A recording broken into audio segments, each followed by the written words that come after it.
You mentioned the need to invest in technology moving forward. What's holding us back right now from going 100% in on renewables? I would point to the need for technologies that are a bit more expansive in their operating characteristics, Akiko, than when I think renewable, I think solar and wind. So what I'm looking for is technologies that would complement those, longer duration storage, so that when I need to serve my customers at 7 a.m. on a winter morning when it's dark, I have something other than a fossil fuel to, turn on, to switch on to meet that need. So that R&D investment in those technologies around hydrogen and carbon capture, I think are really important. And I'm so pleased to see the recognition by the Biden administration of investment in those technologies in the infrastructure bill. You see investment in clean tech R&D as an important element of that bill. And we support that because we see a need for those technologies after we get to kind of the 70%, 80% carbon reduction that we can achieve with existing technologies. Having those new technologies available in the 2030s will make net zero more achievable.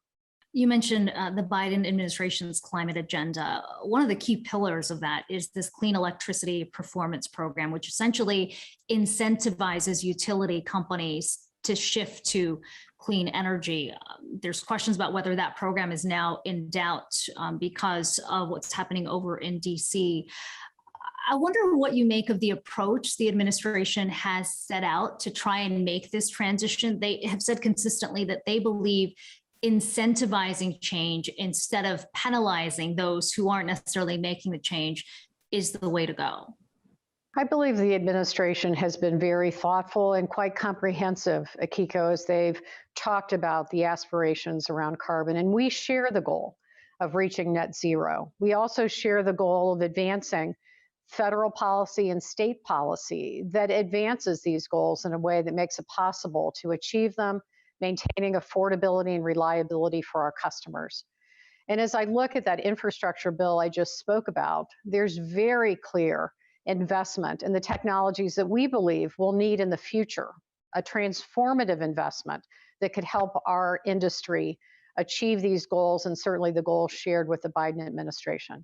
And then I would also talk about tax policy. There's a lot of discussion going on today about extension of incentives around renewable investment and storage and transmission and nuclear, all of which are carbon-free or enabling carbon-free technologies in a way that also could be quite transformative. So I think the engagement around these topics is ongoing. Duke is at the table as well, talking with policymakers on what will advance this clean energy transition that we are all working so hard to accomplish.